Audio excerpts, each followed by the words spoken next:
Bismillahirrahmanirrahim. Assalamualaikum warahmatullahi wabarakatuh. Hamdan wa syukran lillah. Salatan wa salaman ala rasulillah. Amma ba'du. Kaum muslimin yang dimuliakan oleh Allah subhanahu wa ta'ala, di dalam kitab Nasaihul Ibad yang dikarang oleh seorang ulama besar, Syekh Muhammad Nawawi Al-Bantani, seorang ulama besar yang berasal dari Banten, yang kemudian menjadi salah satu imam di Masjidil Haram di tahun 1800-an Masehi. Di dalam kitab tersebut beliau menukil satu nasihat yang sangat indah dari Sayyidina Umar bin Khattab. Semoga nasihat ini bisa menjadi motivasi kita dalam beribadah. Sayyidina Umar mengatakan, "Innallaha katama sittatan fi sittatin." Sesungguhnya Allah Subhanahu wa taala menyembunyikan 6 perkara di balik 6 perkara. Katama ridha fi ta'ah, menyembunyikan ridhonya di balik ketaatan. Wa katamal ghadab fi ma'siyah, dan menyembunyikan kemurkaannya di balik kemaksiatan. Wa katama lailatul qadri fi syahri ramadan, dan menyembunyikan lailatul qadar di bulan Ramadan. Wa katama awliya'ahu fi ma bainan nas, dan menyembunyikan wali-walinya, menyembunyikan aulia di antara manusia. Wa katamal mauta fil umur, dan menyembunyikan kematian atau ajal di dalam umur. Wa katama salatal wusta fi salawat, dan menyembunyikan salat wusta di antara salat-salat yang 5 waktu. Yang pertama, Allah menyembunyikan ridha di balik ketaatan hamba. Pelajaran daripada ungkapan ini adalah, sekecil apapun ketaatan yang bisa kita kerjakan, maka kerjakanlah dan jangan dianggap remeh, jangan dianggap sepele. Karena sekecil apapun ketaatan itu akan mendatangkan ridha Allah Subhanahu wa taala. Sekecil apapun. Rasulullah bersabda, bertakwalah kepada Allah walaupun hanya dengan sebiji buah kurma. Artinya kalau kita mampunya berinfak hanya sebiji buah kurma, atau segelas air minum, atau sekecil apapun, maka lakukanlah. Jangan dianggap remeh, karena ini akan mendatangkan ridha Allah Subhanahu wa ta'ala.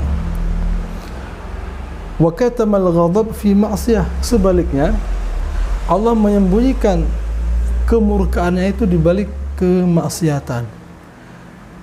Kemaksiatan sekecil apapun juga jangan dianggap remeh, karena itu akan mendatangkan kemurkaan dari Allah Subhanahu wa ta'ala. Ulama mengatakan gunung yang tinggi itu terdiri dari kerikil-kerikil kecil.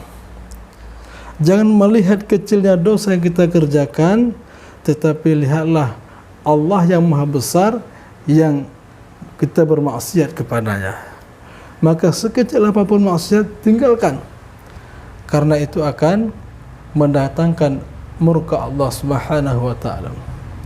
Sekecil apapun maksiat yang terlanjur kita kerjakan, segera istighfar dan minta ampun kepada Allah Subhanahu wa ta'ala, karena itu menjadi pintu datangnya murka dan kemarahan Allah Subhanahu wa ta'ala. Yang ketiga, wa katama lailatul qadri fi syahri ramadan, dan Allah Subhanahu wa ta'ala menyembunyikan lailatul qadri, lailatul qadar, yaitu malam diturunkannya Al-Quran, yaitu malam yang lebih mulia dari 1000 bulan, yaitu malam yang penuh dengan keberkahan, yaitu malam, pada malam itu Allah tentukan nasib dari semua makhluk-makhluknya, yaitu pada malam itu semua malaikat turun ke bumi, di mana pada malam itu terjadi damai nyaman, yaitu malam Lailatul Qadar. Allah sembunyikan di antara malam-malam di bulan Ramadan. Pelajaran dari Allah menyembunyikan Lailatul Qadar di malam Ramadan adalah tidak ditentukan malam apa,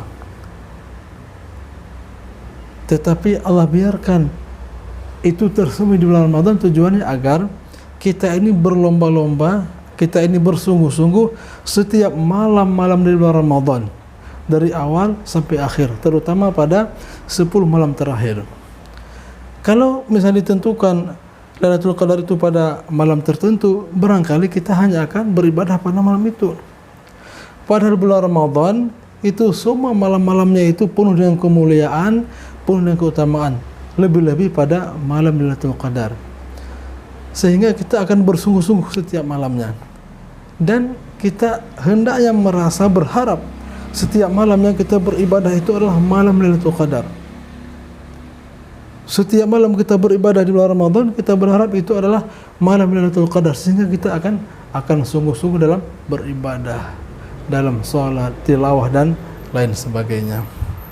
Kaum muslimin yang dimuliakan oleh Allah Subhanahu wa taala, kita sudah berada pada akhir-akhir bulan Ramadan. Berada pada hari 25 bulan Ramadan, masuk ke 26. Apakah Lailatul Qadar sudah terjadi? Wallahu alam. Tidak ada yang mengetahui dan tidak ada yang berhak mengakui bahwa itu sudah terjadi atau belum terjadi. Namun yang perlu kita kerjakan adalah bagaimana kita bersungguh-sungguh mengisi waktu-waktu yang tersisa dengan ibadah yang maksimal.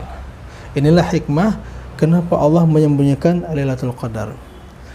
Dan kita tidak tahu siapa yang dapat, siapa yang tidak, sehingga kita tidak bisa tidak bisa kemudian membanggakan diri, tidak bisa menjadikan kebanggaan kita, karena kita juga tidak tahu kapan Lailatul Qadar itu terjadi. Inilah hikmahnya agar kita senantiasa bersungguh-sungguh di semua malam daripada bulan Ramadan. Kemudian yang keempat, wa katama awliya'ahu fima bainan nas. Dan Allah Subhanahu wa taala menyembunyikan wali-walinya, auliyanya di antara manusia-manusia. Aulia Allah itu Allah sebutkan di dalam surah Yunus ayat 62. Allah berfirman, ala inna awliya Allahi la khaufun alaihim wa lahum yahzanun alladzina amanu wa kanu yattaqun. Ingatlah sesungguhnya wali-wali Allah itu tidak ada kekhawatiran terhadap mereka dan mereka juga tidak bersedih hati. Mereka tidak takut dengan ancaman-ancaman duniawi, tidak takut kemiskinan, tidak takut kemelaratan, dan mereka juga tidak pernah bersedih apapun yang hilang dari diri mereka. Ini ciri-ciri daripada aulia. Siapa mereka? Alladzina amanu wa kanu yattaqun, mereka yang beriman dan bertakwa. Kita sudah beriman, apakah kita sudah bertakwa? Kita tidak tahu. Fala tuzaku anfusakum huwa a'lamu bimanittaqa. Jangan kita merasa suci diri kita, merasa bersih dari dosa, hanya Allah yang tahu ketakwaan kita. Tapi aulia Allah, mereka sudah mencapai derajat ketakwaan. Oleh karena itu mereka mendapatkan karomah-karomah dari Allah Subhanahu wa taala, kelebihan-kelebihan, fadilah-fadilah yang tidak Allah berikan kepada hamba-hamba yang lain. Di dalam sebuah hadis Rasulullah bersabda, hadis qudusi, Rasulullah bersabda yang beliau riwayatkan dari Allah Subhanahu wa taala, Allah berfirman, man adali waliyan faqad adzantuhu bil harb. Barang siapa yang memusuhi wali-waliku, kata Allah, maka aku mengumumkan perang terhadapnya. Kalau kita memusuhi wali Allah, maka Allah akan menghancurkan kita. Ini ancaman dari Allah Subhanahu wa taala. Namun masalahnya kita tidak tahu di antara manusia ini siapa wali Allah, kita tidak kenal. Hikmahnya apa? Hikmahnya agar kita berlaku baik kepada semua orang-orang yang beriman. Baik orang beriman ini orang yang terhormat di masyarakat, adapun orang-orang masyarakat umum yang tidak memiliki pangkat apa-apa. Bisa jadi dia orang kaya maupun orang yang miskin. Ini pelajaran buat kita agar menghormati orang-orang yang beriman, memperlakukan dengan baik. Siapa tahu di antara mereka ada yang sudah Allah jadikan aulia, kita tidak tahu. Begitu kita berlaku jahat terhadap mereka, maka Allah akan menghancurkan kita. Na'udzubillahi min dzalik. Allah menyembunyikan wali-walinya itu di antara manusia. Wa katamal mauta fil umur. Yang kelima, Allah menyembunyikan kematian atau ajal di dalam umur. Tidak ada yang tahu kapan ajal kita, kapan kematian kita. Allah berfirman, wa ma tadri nafsun bi ayyi ardh wa ma tadri nafsun madza taksibu ghada wa ma tadri nafsun bi ayyi ardhin tamut. Tidak ada satu orang pun yang tahu apa yang akan diusahakannya esok hari, dan tidak ada yang tahu di bumi mana dia akan meninggal dunia. Wala yu'akhirallahu nafsan idza jaa ajaluha. Dan Allah tidak akan menunda ajal seseorang apabila sudah datang ajalnya itu. Dan Allah sembunyikan di dalam umur. Tidak ada yang tahu. Bisa saja ketika umurnya masih muda, bisa ketika sudah tua, bisa ketika masih anak-anak. Hikmahnya apa? Agar kita senantiasa mempersiapkan diri untuk kematian. Ini yang paling penting. Dan yang terakhir, Sayyidina Umar mengatakan, wa katamas salatal wusta fi salawat. Dan Allah Subhanahu wa taala menyembunyikan salat al-wusta di antara salat-salat yang lain. Di dalam surah Al-Baqarah ayat 238 Allah berfirman, hafizu 'ala salawati was salatil wusta wa qumu lillahi qanitin. Peliharalah, jagalah salat-salat kalian dan jagalah salat al-wusta, yaitu salat yang lebih utama. Cuman masalahnya ulama berbeda pendapat salat al-wusta ini di mana? Ada yang mengatakan subuh, ada yang mengatakan zuhur, ada yang mengatakan asar, dan juga waktu-waktu yang lain. Tidak ada yang bisa memastikan di mana salat al-wusta ini. Hikmahnya apa? Hikmahnya agar kita menjaga semua salat-salat kita. Subuhnya kita jaga, zuhurnya kita jaga, asarnya kita jaga, maghribnya kita jaga, isyanya kita jaga. Begitu kita menjaga semua salat-salat kita, nah salah satu salat kita itu adalah salat al-wusta. Berarti kita juga memelihara salat yang al-wusta, yang merupakan salat yang memiliki nilai yang lebih tinggi daripada nilai-nilai yang lain. Kaum muslimin yang dimuliakan oleh Allah Subhanahu wa taala, semoga ungkapan ini memberikan motivasi buat kita agar yang pertama kita senantiasa melakukan ketaatan semampu kita, sesanggup kita. Jangan menganggap remeh kebaikan sekecil apapun, walaupun hanya sekedar apa?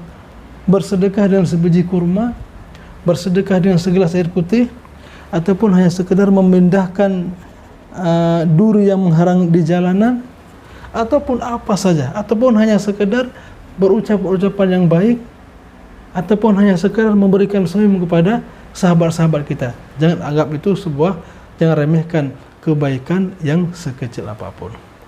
Kemudian yang kedua, tinggalkan maksiat. Sekecil apapun maksiat, tinggalkan. Jangan anggap remeh maksiat sekecil apapun. Nasihat yang ketiga, mari kita tetap istiqamah, semangat, bersungguh-sungguh menghidupkan malam-malam Ramadan, karena di antara salah satu malam itu ada Lailatul Qadar. dan kita tidak tahu.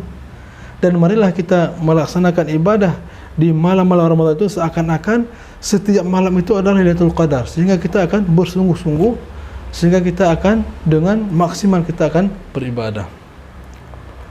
Kemudian yang keempat, hendaklah kita berlaku baik kepada semua orang yang beriman tanpa membeda-bedakan. Siapa tahu di antara mereka ada yang sudah Allah angkat sebagai walinya, aulianya. Begitu kita berbuat baik kepada aulia Allah, maka Allah juga akan memberikan banyak kebaikan kepada kita. Sebaliknya, begitu kita berbuat jahat kepada wali Allah, Allah akan menurunkan azabnya kepada kita, akan memerangi kita, akan menghancurkan kita. Kemudian yang kelima, hendaklah kita bersiap-siap akan kematian. Jangan merasa kita masih sehat, masih muda, seakan-akan kematian masih jauh dari kita. Jangan. Akan tetapi apa? Persiapkan diri, karena kematian bisa datang kapan saja dan di mana saja, dan ini misteri hanya Allah yang mengetahuinya. Dan yang terakhir, yang keenam, mari kita jaga semua salat-salat kita. Dari subuhnya, zuhurnya, asarnya, maghrib dan isya, semua kita jaga. Karena salah satu di antara salat itu ada salatul wusta yang memiliki nilai yang lebih tinggi. Dan salah satu ciri-ciri orang yang beruntung, kata Allah dalam surah Al-Mu'minun, yaitu orang yang walladzina hum ala salawatihim yuhafidun, orang yang senantiasa menjaga salat-salatnya yang 5 waktu. Semoga ada manfaatnya bagi kita semua. Wabillahi taufiq wal hidayah wal afu minkum. Wassalamualaikum warahmatullahi wabarakatuh.